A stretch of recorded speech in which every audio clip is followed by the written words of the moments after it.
Yo guys, what up, Viper here, and today I want to talk about a super important topic because I think everybody is getting a lot better at the game. So I want to inform you all of the new super strong strategies that I think more and more people are adapting to. So let's jump into the team builder thing, and you might have guessed it, I am mainly talking about essentially using Cardulox and Cardulox bonding for really good early game strategies.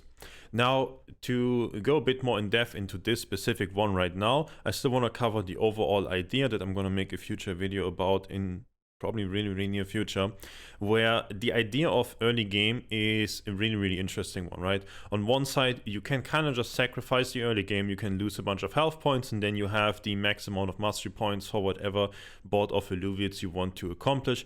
That is oftentimes the idea behind many of the 8 Illuvial teams, 9 Illuvial teams, where you just decide in which order you play your things depending on what your opponent does.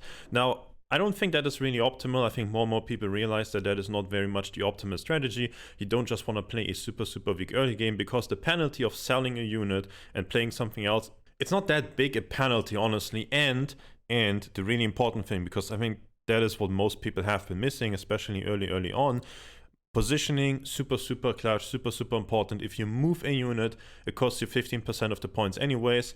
So if you sell a unit and you place a new unit, that is kind of like moving a unit, but it is even better than moving a unit. Because if a unit is on the board, your opponent knows, okay, the unit is there, maybe it moves, maybe it doesn't move. If the unit is not even on the board, they can think, well, maybe the unit comes into play on this side, on that side, or maybe it doesn't even come into play.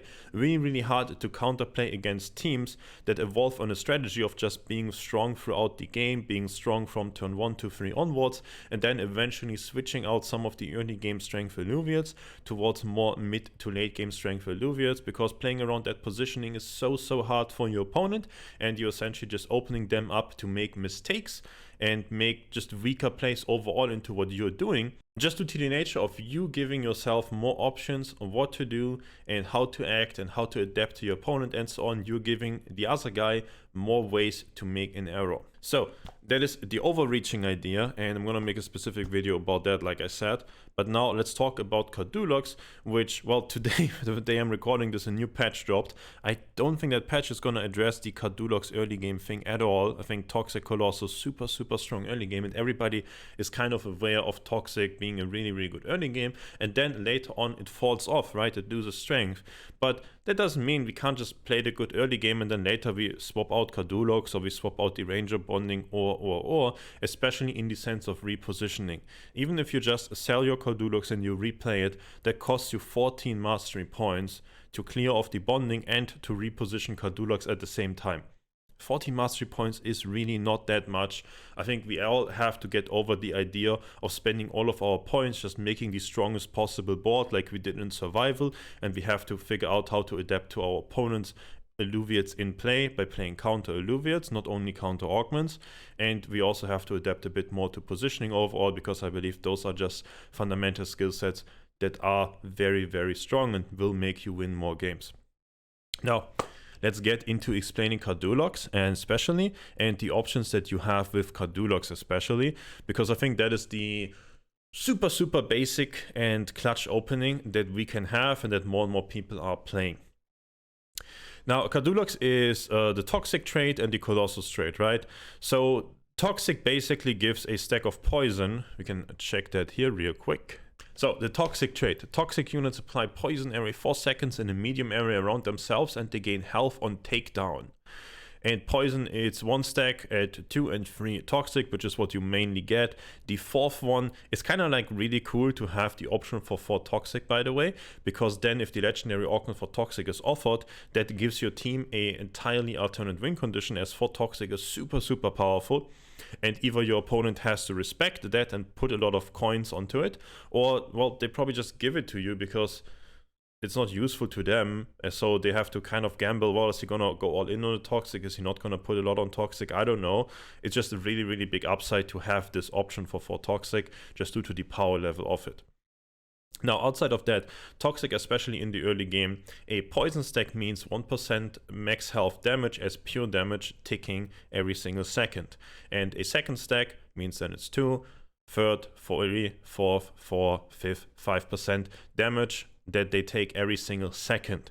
That is extraordinarily strong, especially in the early game, because the damage output just isn't really high when we have a couple of Illuvials in play. So either our opponent plays very tanky Illuvials and then they eventually don't deal enough damage to finish off your toxic Colossus Illuvials, and the toxic poison debuff will kill the tanks, or if they play very damage-oriented Illuvials, well, your Cardulox and Ranger, they do decent auto-attack damage plus the poison stacks, and if they play very damage-oriented, those Illuvials tend to die very quickly as well, and you benefit a lot on the takedown health gain that both of your Ranger and your Cardulox will get. Now, the second really cool thing on opening Toxic Colossus is that you usually can combine that with a Ranger suit. So just like a 30, like you go like a 10 cost shield, a 30 cost Ranger suit, you spend 95 points out of 100. You can also go for 100, but usually you prefer 95, so you can just have 5 more points for moving or for playing different augments. The difference on the Ranger shield is usually not worth it. Go for 10 cost Ranger shield, 30 cost body suit, and Cardulox. And then you can unequip that suit on turn 2, and you have 130 points to go with on turn 2.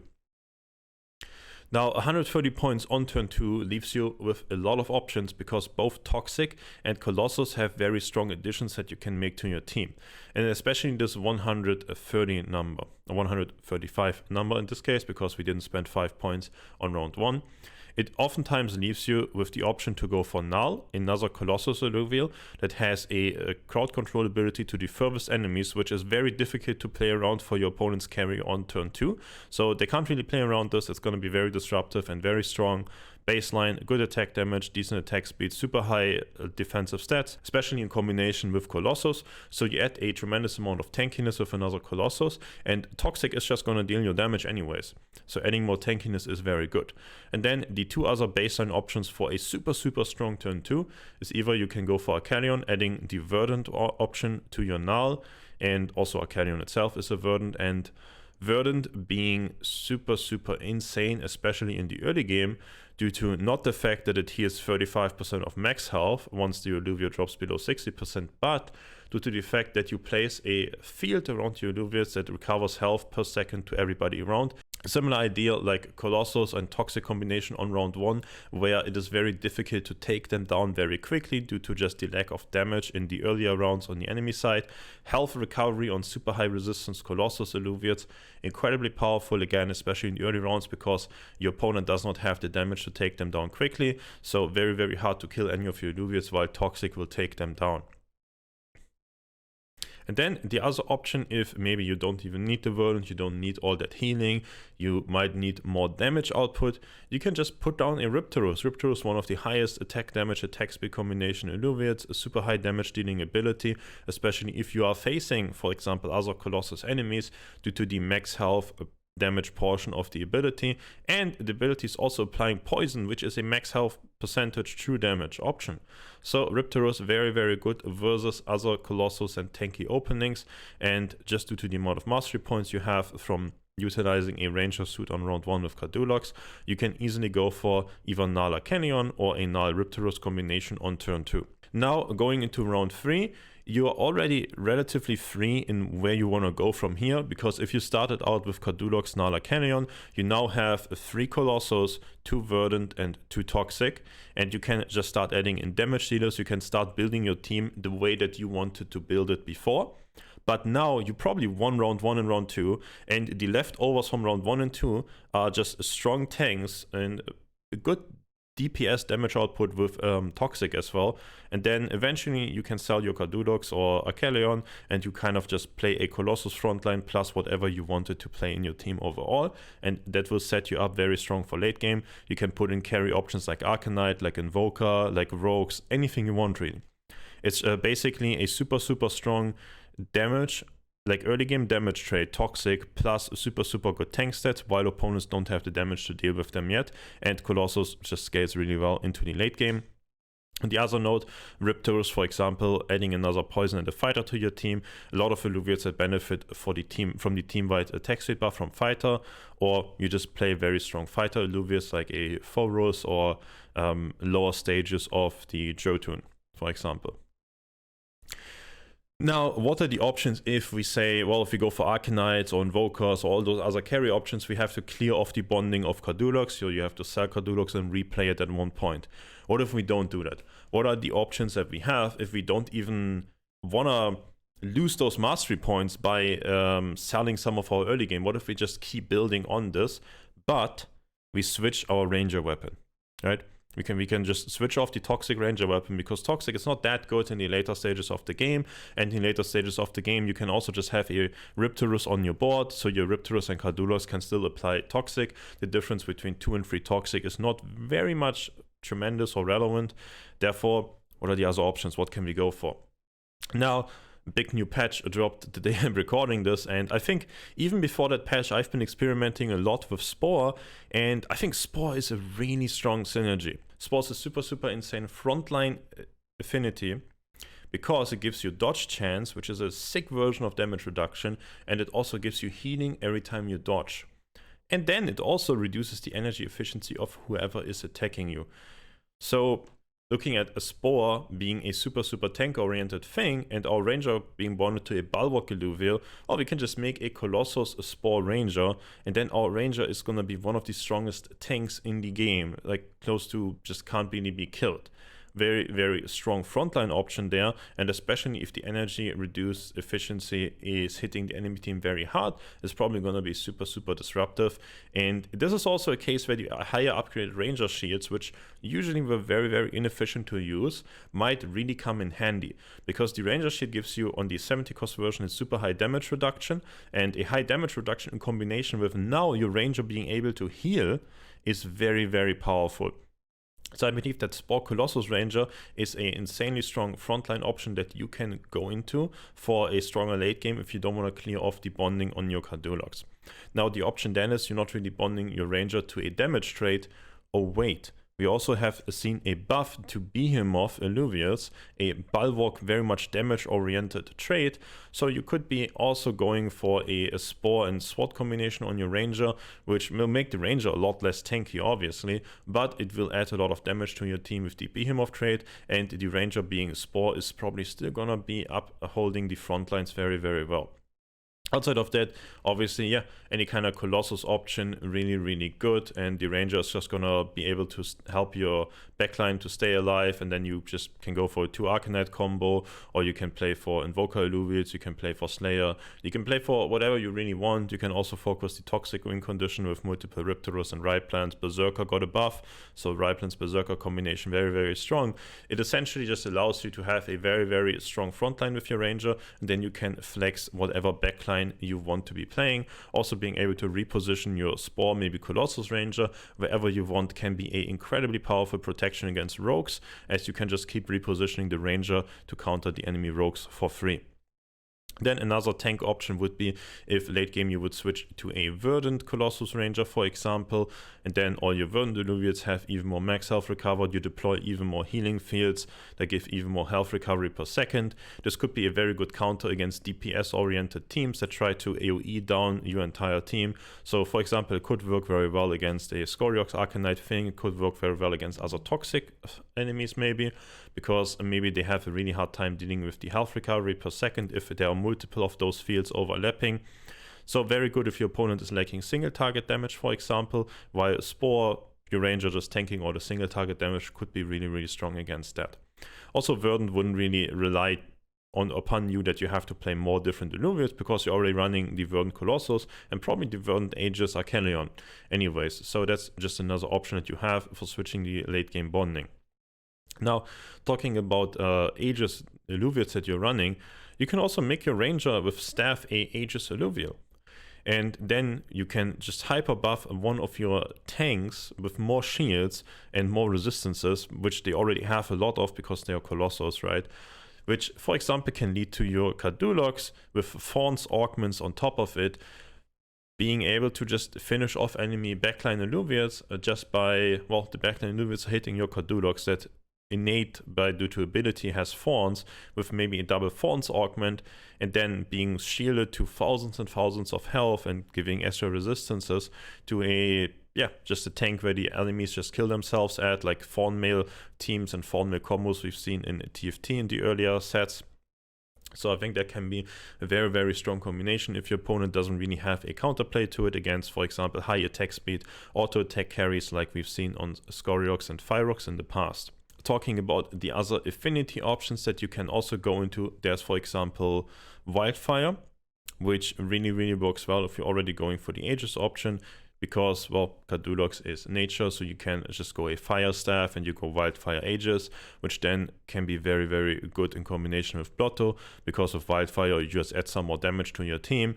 Blotto is gonna deal some damage. You have a lot of tankiness added due to the Aegis. So Wildfire Dot also able to maybe access the enemy's backline. The shield of the Ranger staff is gonna just keep your Cardulox, that at that point is probably gonna have a bunch of Fawns alive for even longer.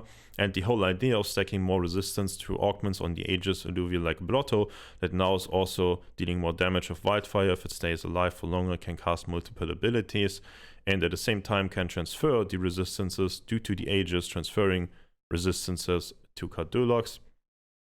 It's a bit confusing, right?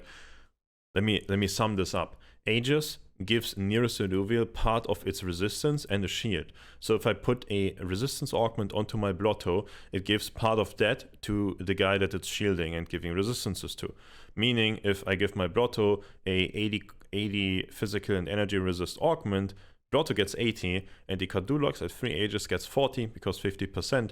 So you get a lot more value out of all your resistance augments with this. You become more and more tanky, and your win condition essentially becomes something like the toxic trait that's activated on Cardulox at that point, probably through having a Ripteros or Ripelands, or something like a Wildfire on your Staff Ranger that also is supporting your whole super high resistance tanks with shields that are more valuable due to all the resistances, because then it's really hard to break those shields. So it's really, really strong synergy. It has started to pop off in the last patch a lot. I expect this to be popping off in the new patch as well, especially to counter very damage-oriented teams where you don't need a super high DPS carry. And then I guess the last really big affinity synergy that you can flex your Cardulox opening into would be Frost, which, well, a water bulwark, that means you can go for a air sword, that means it's a frost behemoth, and a behemoth got a tremendous damage buff. Behemoth is doing way more damage now, and your ranger with a sword has a really high attack speed being the best trait for Behemoth, because, let's check Behemoth. Every 4th attack, Behemoth units deal increased damage and stun the target. It's 18% max health damage as additional damage on 2, and 23 max health damage as additional damage on 3. Now, every 4th attack, 18% of your max health. This more or less transitions to 4.5% of your max health per attack, like evened out, or a 23 5.75% of your max health per attack, which, if we assume our ranger has 2000 health from like a big sword and a suit equipped, right?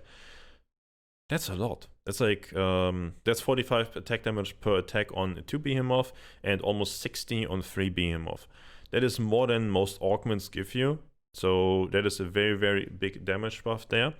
And yeah, it's very easy to flex the very strong toxic opening into now running a Behemoth melee carry Jotun with Frost that is going to be very good versus rogues and other melee enemy carries just due to the blind effect. And also our penguin guy, our beloved Slashin, got a big buff.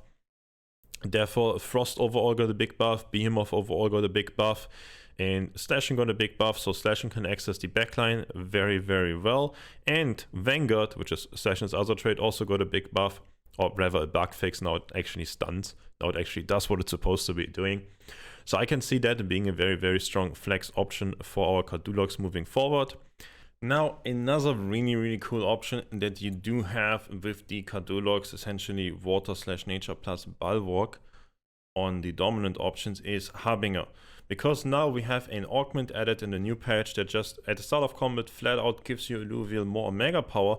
Therefore, it is very easy to tailor which Illuvial in your team you want to give this big Omega power buff from Harbinger towards. Now, Harbinger, notoriously speaking, has a pretty weak early game. It usually takes a lot of time until the combinations and the combos and whatever setups you want to like go for can get going and they can start working out. Well, just playing the toxic Cardulox opening and even being able to just equip a Psion weapon to your ranger, plus then maybe a fire Psion weapon, you can go for Steam. It's still Umbra combination got nerfed, Steam got nerfed, and so on. It could be a way stronger early game line to go towards Umbra, maybe even a less all-in line as well, and that combo could still be really strong. On the other side, now you can choose whoever you want to make your Harbinger carry by giving them a Omega Power and Combat Start augment. So for example, you could make a very high Omega Power Arcanite carry. You could make a very high Omega Power whatever you want carry. You could even make a super high Omega Power healing Illuvial. Like a Carrion actually has a pretty high Omega Power scaling. It just kind of lacks the defenses and everything, but that could be a thing. That could work. That could be strong. And yeah, overall, I just really want to mention that because Harbinger is more accessible on every Illuvium in the game now. The currently strong things got nerfed, but it is, again, we've just like leveled up skill-wise in the game so much over the past week, I would say, that we kind of just realized we can play really strong early games and then we just switch out the Illuvials or we transition to other things, like it's usually in a lot of other games where you, in a game of teamfight tactics or any auto battle really, you don't really decide to, okay, I'm just going to click on these units only. No, you just play whatever is strong currently and eventually you like swap out to the units that you want to have late game on your board.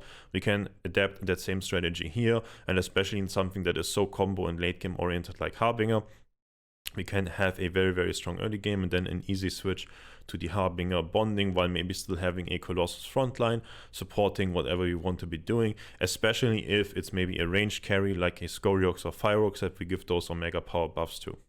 So I hope you have a very deep understanding of how to go for the Cardulox opening and how to just set up a very strong early game while still being allowed to transition to stronger late game by just selling your Illuvials, replacing some things, or by having a tremendous amount of flexibility with switching ranger weapons and therefore switching your main idea away from an early game strong one to a mid/late game strong one, because dealing with Toxic becomes easier the longer the game goes on, but dealing with something like Spore is very hard in the late game, while utilizing Spore in the early game is very weak. So being able to easily switch into that is super strong, and it's one of the best ways to utilize our really strong damage reduction trait on a 70 cost ranger shield as well.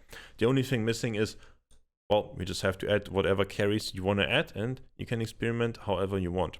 I hope you enjoyed this video. I hope it was really helpful to you. See you guys in the next one.